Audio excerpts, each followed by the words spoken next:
sa inyong lahat, sa mga kababayan natin na gustong mag-apply or magpunta ng Europe, especially papunta ng Poland, na kayo ay more than 45 years old, meron pa namang pag-asa. Pwede kayong mag-apply kay Sister Glo.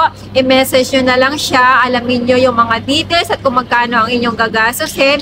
Kaya lang, once na kayo ay nasa Pilipinas, medyo may kamahalan talaga ang gagastusin. At kung kayo naman ay cross-country, medyo nag-aalala din ako kasi medyo may problema ang process ng visa doon kasi nga ay by draw. May mga kababayan tayo na na-expert na ang kanilang working permit at hindi pa sila nabubunot at kadalasan yung iba naman ay nare-refuse. Alam nyo na kadahilanan dahil marami tayong mga kababayan na mga nauna na tumatakas. Yan kasi ang pinaka-main reason. Ayan, i-message nyo na si Sister. Ayan, maraming salamat. Sana nakatulong ang video ito.